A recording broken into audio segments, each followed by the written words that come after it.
ಕೊಡಗು ನಿಸರ್ಗದ ಬೀಡು, ಕಾರ್ಯಪ್ಪನವರ ತವರು.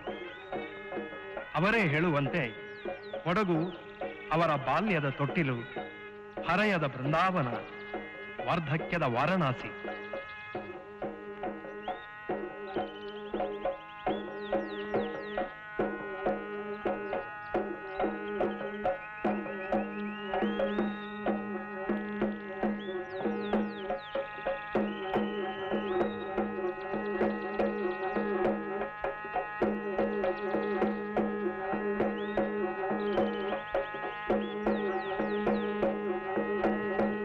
ಪಂಡಿತ್ ನೆಹರು ಕೊಡಗನ್ನು ಕಂಡು ಉದ್ಗರಿಸಿದ್ದು ಹೀಗೆ: ಕೊಡಗು ಕಿತ್ತಳೆಯ ನಾಡು, ಸುಂದರಾಂಗಿಯರ ಸೇನಾಧಿಪತಿಗಳ ಬೀಡು. General Cariappa, general Thimayya. ಕೊಡಗಿನ ಹೆಮ್ಮೆಯ ಕಿರೀಟಕ್ಕೆ 2 ರತ್ನಗಳು.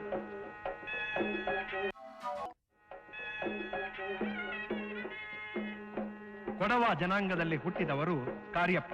ಕನ್ನಡದ ಜನರಲ್ಲೇ ಕೊಡವರ ಸಂಪ್ರದಾಯಗಳು ವಿಶಿಷ್ಟ ಹಾಗೂ ಮನೋಹರ. ಕೊಡವರ ಚರಿತ್ರೆಯಲ್ಲಿ ಧೈರ್ಯ ಸಾಹಸದ 100 ಪುಟಗಳು. ಉತ್ತರದ ರಜಪೂತರಂತೆ ಶೌರ್ಯಕ್ಕೆ ಹೆಸರಾದ ಕೊಡವರ ಬದುಕು ಸಂಪ್ರದಾಯಗಳಲ್ಲೇ ವೀರತ್ವ ಬೆರೆತು ಬಂದಿದೆ.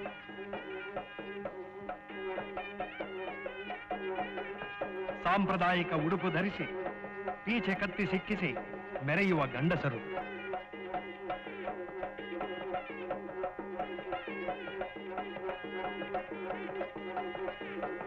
ವರ್ಣರಂಜಿತ ಸೀರೆ ಉಟ್ಟು ತಲೆಗೆ ಬಟ್ಟೆ ಕಟ್ಟಿ ನಲಿಯುವ ಹೆಂಗಸರು.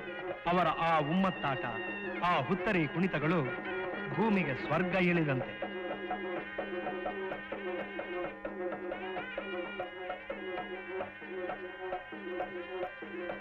ಪ್ರತಿಷ್ಠಿತ ಕೊಡಂದೇರ ವಂಶದಲ್ಲಿ ಜನನ.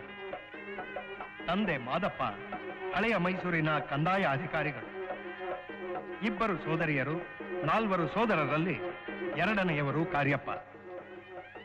ಹುಟ್ಟಿದ್ದು 1899ನೇ ಇಸವಿ. ಮಡಿಕೇರಿಯ ಸೆಂಟ್ರಲ್ ಹೈಸ್ಕೂಲಿನಿಂದ ಮದ್ರಾಸ್ ಪ್ರೆಸಿಡೆನ್ಸಿ ಕಾಲೇಜ್ ವರೆಗೆ ವಿದ್ಯಾಭ್ಯಾಸ. ಇವರ ಒಡನಾಡಿಗಳು, ಸಂಬಂಧಿಗಳು ಇಟ್ಟ ಅಡ್ಡ ಹೆಸರು ಚಿಮ್ಮ. ಗೆಳೆಯರು, ಗುರುಗಳ ಕಣ್ಣಿಗೆ ಬಾಲವೀರ. ಬಾಲ್ಯದಿಂದಲೇ ಯೋಧನಾಗುವ ಕನಸು. ಕನಸು ನನಸಾಗಿದ್ದು 1918ರಲ್ಲಿ. ಆಂಗ್ಲ ಸರ್ಕಾರ ಕಿಂಗ್ಸ್ ಕಮಿಷನ್ ಬಾಗಿಲನ್ನು ಭಾರತೀಯ ಯೋಧರಿಗೆ ತೆರೆದಿಟ್ಟಾಗ 1919 ಸೆಕೆಂಡ್ ಲೆಫ್ಟಿನೆಂಟ್ ಪದವಿ. 1920 ಮೆಸೊಪೊಟೇಮಿಯಾದಲ್ಲಿ ಅರಬ್ಬಿ ಅತಿಕ್ರಮಣದ ವಿರುದ್ಧ ಕಾರ್ಯಪ್ಪನವರಿಗೆ ಕದನದ ಪ್ರಥಮ ಅನುಭವ. 1925 ಪ್ರಪಂಚ ಪರ್ಯಟನೆ, ವಿವಿಧ ರಕ್ಷಣಾ ಸಂಸ್ಥೆಗಳಿಗೆ ಭೇಟಿ. 1929ರಲ್ಲಿ ವೈಸ್ರಾಯ್ ಅರ್ವಿನ್ ಕೊಡಗಿಗೆ ಬಂದಾಗ ಕಾರ್ಯಪ್ಪ ಅವರ ಎಡಿಸಿ. ಕ್ವೆಟ್ಟಾದ ಸ್ಟಾಫ್ ಕಾಲೇಜ್ ಪ್ರವೇಶಿಸಿದ ಪ್ರಥಮ ಭಾರತೀಯ. 1934ರಿಂದ ಮುಂದಕ್ಕೆ ಪದವಿಯ ಮೇಲೆ ಪದವಿ, ಕ್ಯಾಪ್ಟನ್, ಮೇಜರ್, ಲೆಫ್ಟಿನೆಂಟ್ ಕರ್ನಲ್. 1939 2ನೇ ಮಹಾಯುದ್ಧ. 44ರವರೆಗೆ ಇರಾನ್, ಸಿರಿಯಾ, ಇರಾಕ್, ಬರ್ಮಾಗಳಲ್ಲಿ ಹೋರಾಟ. 1944 ಬ್ರಿಗೇಡಿಯರ್. ಭಾರತೀಯ ಅಧಿಕಾರಿಗಳಲ್ಲೇ ಅಗ್ರ ಪಟ್ಟ. ವಾಯವ್ಯ ಗಡಿ ಸೇನೆಯ ಬನ್ನು ಬ್ರಿಗೇಡಿನ ಕಮಾಂಡರ್. ಲಂಡನ್ನಿನ ಇಂಪೀರಿಯಲ್ ರಕ್ಷಣಾ ಕಾಲೇಜಿನಲ್ಲಿ ಉನ್ನತ ವ್ಯಾಸಂಗ. 1947 ಸ್ವಾತಂತ್ರ್ಯದ ಮುಂಚಿನ ದಿನಗಳು. ದೇಶ ವಿಭಜನೆಯ ಕಾರ್ಮೋಡ. ಭಾರತ ಸೈನ್ಯವನ್ನು ವಿಭಜಿಸುವ ಸಮಿತಿಯ ಸದಸ್ಯರಾಗಿರಲು ವಿದೇಶದಿಂದ ಹಿಂತಿರುಗುವಂತೆ ಕರೆ ಬಂದಿತು.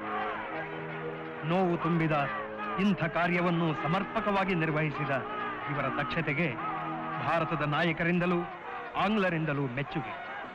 ಆಗಸ್ಟ್ 15, 1947 ಭಾರತ ಸ್ವತಂತ್ರ ರಾಷ್ಟ್ರ. ಅದು ಕಾರ್ಯಪ್ಪನವರಿಗೂ ಸುವರ್ಣ ದಿನ.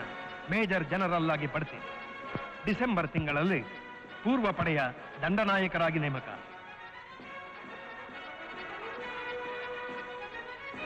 ಸ್ವಾತಂತ್ರ್ಯದ ಸಿಹಿಯ ನಡುವೆ ಕಾಶ್ಮೀರ ಕದನದ ಕಹಿ. ಗೆರಿಲ್ಲಾಗಳಿಂದ ಆಕ್ರಮಣ. ಡಿಇಪಿ ಪಡೆಯ ದಂಡನಾಯಕತ್ವ ವಹಿಸಿಕೊಂಡ ಕಾರ್ಯಪ್ಪನವರ ರಣತಂತ್ರಕ್ಕೆ ಕೊನೆಗಲ್ಲು ಆ ಕದನ. ಕಾಶ್ಮೀರದ ಜನಕ್ಕೆ ಆಗ ಉಪ್ಪಿನ ಅಭಾವ. ಹೋದಡೆಯೆಲ್ಲ ಉಪ್ಪಿನ ಪೊಟ್ಟಣ ಹಂಚುತ್ತಾ ಹೋದ ಕಾರ್ಯಪ್ಪನವರು ಜನಗಳ ಕಣ್ಣಿಗೆ ಕಲ್ಪವೃಕ್ಷ.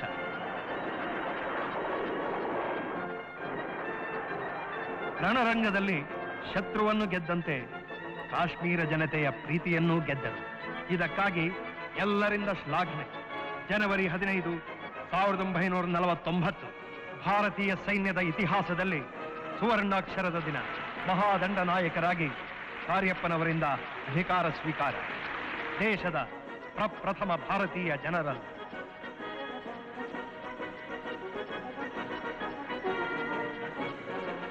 ಅಧಿಕಾರ ಸ್ವೀಕರಿಸಿದೊಡನೆ ಅವರ ಮೊದಲ ಕೆಲಸ ರಾಜ್ಘಾಟಿನಲ್ಲಿ ರಾಷ್ಟ್ರಪಿತ ಗಾಂಧೀಜಿಗೆ ನಮನ. ನೂತನ ದಂಡನಾಯಕರಿಗೆ ಎಲ್ಲೆಡೆಯಲ್ಲೂ ಸನ್ಮಾನ. ಭಾರತದ ಗವರ್ನರ್ ಜನರಲ್ ರಾಜಾಜಿಯವರಿಂದ ಕಾರ್ಯಪ್ಪನವರಿಗೆ ಔತಣ. ನಾನು ಮಹಾದಂಡನಾಯಕನಾಗಿ ಅಧಿಕಾರ ಸ್ವೀಕರಿಸುತ್ತಿರುವುದು ಮಹಾತ್ಮ ಗಾಂಧೀಜಿಯವರ ನೇತೃತ್ವದಲ್ಲಿ ಲಕ್ಷ ಲಕ್ಷ ಹುತಾತ್ಮರು ಸ್ವಾತಂತ್ರ್ಯಕ್ಕಾಗಿ ಸಲ್ಲಿಸಿದ ಬಲಿದಾನದ ಫಲದಿಂದ.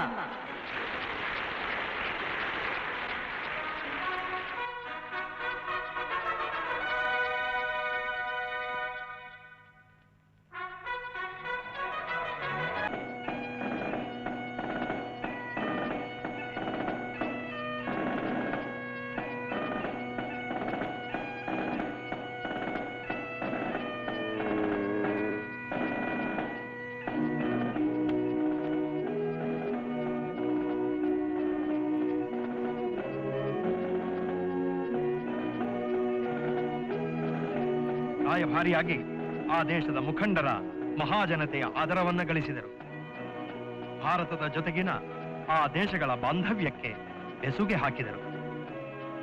3 ವರ್ಷದ ಅವಧಿ ತೀರಿ ಅವರು ಮರಳಿದಾಗ ಅಲ್ಲಿನ ಪತ್ರಿಕೆಗಳಿಂದಲ್ಲದೆ ಸಾಮಾನ್ಯ ಪ್ರಜೆಗಳಿಂದಲೂ ದುಃಖಪೂರ್ಣ ವಿದಾಯ. ಸ್ವತಃ ಕ್ರೀಡಾಪಟುವಾಗಿ ಅಖಿಲ ಭಾರತ ಕ್ರೀಡಾ ಮಂಡಳಿಯ ಅಧ್ಯಕ್ಷರೂ ಆಗಿದ್ದ ಕಾರ್ಯಪ್ಪನವರು ಕ್ರೀಡಾ ಪ್ರಪಂಚಕ್ಕೆ ಸಲ್ಲಿಸಿದ ಸೇವೆ ಅಪಾರ. ಅಧಿಕಾರಿಯಾಗಿದ್ದಾಗ ಮಾಜಿ ಯೋಧರ, ಅವರ ಕುಟುಂಬದ ಕ್ಷೇಮ ಕಲ್ಯಾಣದ ಕಳಕಳಿ.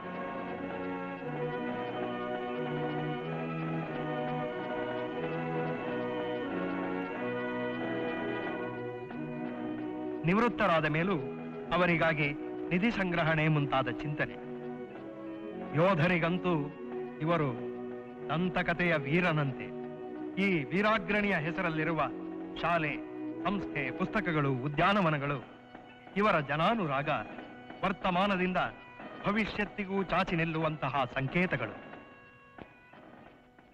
ಯುವ ಜನರೇ ದೇಶದ ಆಶಾ ಕಿರಣ ಎನ್ನುತ್ತಾರೆ ಕಾರ್ಯಪ್ಪ. ಮಾತಿಗೂ ಕೃತಿಗೂ ಯಾವಾಗಲೂ ಹೊಂದಿಕೆಯುಳ್ಳ ಇವರು ಹರಿಜನರ ಉದ್ಧಾರಕ್ಕೂ ಟೊಂಕ ಕಟ್ಟಿದವರು. ಜನಜಾಗೃತಿಯ ಬಗ್ಗೆ ನೈಜ ಕಳಕಳಿಯಿಂದ ಪುಸ್ತಕ ಪ್ರಕಟಣೆ. ಆಗಿಂದಾಗ್ಗೆ ದೇಶ ನಾಯಕರಿಗೆ ಎಚ್ಚರದ ಕಿವಿಮಾತು. ಎಷ್ಟೋ ಬಾರಿ ವಿವಾದದ ಸುಳಿಯಲ್ಲಿ ಸಿಕ್ಕರೂ ಇವರನ್ನು ಟೀಕಿಸಿದವರೂ ಸಹ ಇವರ ದೇಶಭಕ್ತಿಯ ಬಗ್ಗೆ ಚಕಾರ ಎತ್ತಿದ್ದಿಲ್ಲ. ರಾಜಕಾರಣವನ್ನ ಹಸನುಗೊಳಿಸಲು ಸ್ವತಃ ಚುನಾವಣೆಯ ಕಣಕ್ಕೂ ಇಳಿದರು. ಅಲ್ಲಿ ಇವರಿಗಾದ ಅಪಜಯವೂ ಅರ್ಥಪೂರ್ಣ. 1975 ಕಾರ್ಯಪ್ಪನವರಿಗೆ ಸನ್ಮಾನ, ಜನಗಳ ಪ್ರೀತಿಯ ಹೂಮಾಲೆ.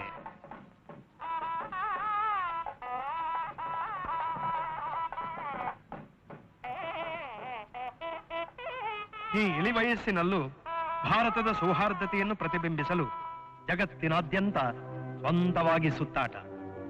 ಬ್ರಿಟನ್, ಅಮೆರಿಕ, ಪಾಕಿಸ್ತಾನ ಇತ್ಯಾದಿ ದೇಶಗಳಲ್ಲಿ ಕಾರ್ಯಪ್ಪನವರದ್ದು ಏಕವ್ಯಕ್ತಿ ನಿಯೋಗ. ರೋಷನಾರಕ್ಕೆ ಬರುವ ಎಲ್ಲ ಜನಗಳ ಜೊತೆ ಸಹಜವಾಗಿ ಬೆರೆಯುವ ಇವರಿಗೆ ಅವರ ಬಗ್ಗೆ ಕುತೂಹಲ, ಕಿಂಚಿತ್ತು ಒಳ್ಳೆಯದನ್ನು ಮಾಡುವ ಹಂಬಲ. ನೆನಪಿನ ಸುರುಳಿಯನ್ನೊಮ್ಮೆ ಬಿಚ್ಚಿದಾಗ Early in January 1947, I was one of the 2 brigadiers who were sent to Imperial Defence College in London to study. We just came to ICS office, the 4 of us there.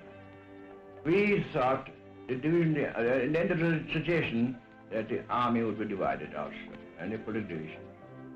And I said that everywhere I went, there were two major operations. One is major operations during the political division of the country, and two during the army. It was heartbreaking to have the army broken up, but I said army should be kept intact, unbroken, undivided, until the political division is over.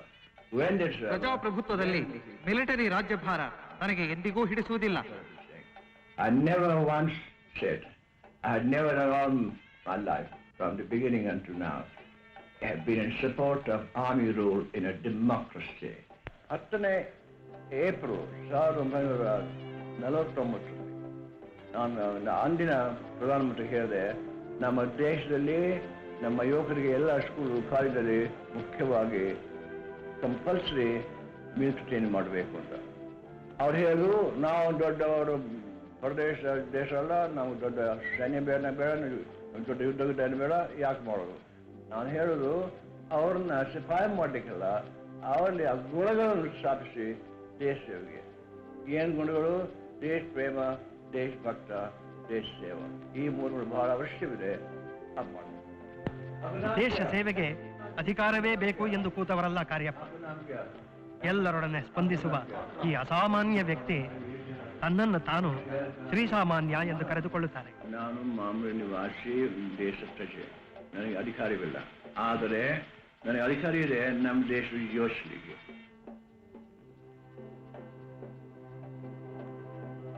ಜನಸಾಮಾನ್ಯರೊಡನೆ, ದೇಶ ನಾಯಕರೊಡನೆ ಪತ್ರ ವ್ಯವಹಾರ ನಡೆಸಿಕೊಂಡೇ ಬಂದಿದ್ದಾರೆ.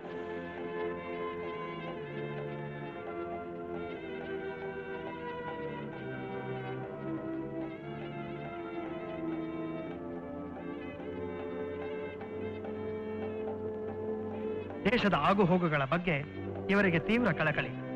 ಮೂಲೆ ಮೂಲೆಗಳಿಂದ ಇವರ ಅಭಿಪ್ರಾಯ, ಸಲಹೆ ಬಯಸಿ ಬರುವ ಪತ್ರಗಳಿಗಂತೂ ಲೆಕ್ಕವೇ ಇಲ್ಲ. ದೇಶದ ಪ್ರಗತಿಗೆ ಇವರ ಸೂತ್ರ ಒಂದೇ. ಪ್ರತಿಯೊಬ್ಬರಲ್ಲಿ ಚಪರಾಸಿಯಿಂದ ಪ್ರೆಸಿಡೆಂಟ್ವರೆಗೆ ಯಾವ ಕೆಲಸ ಸರ್ಕಾರಿ ಕೆಲಸ ಮಾಡ್ತಾನೋ ಅವನಲ್ಲಿ 3 ಗುಣಗಳಿರಬೇಕು. ಆ ಗುಣಗಳೆಂದರೆ ಸತ್ಯ, ಪ್ರಾಮಾಣಿಕತೆ, ಶಿಸ್ತು. ಹೌದಾ?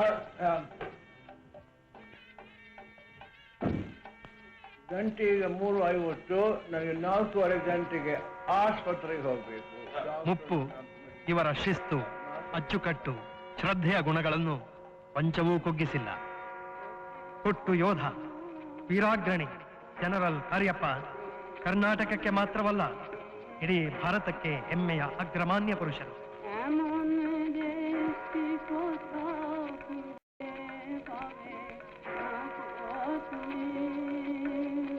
সকল দেশে জানে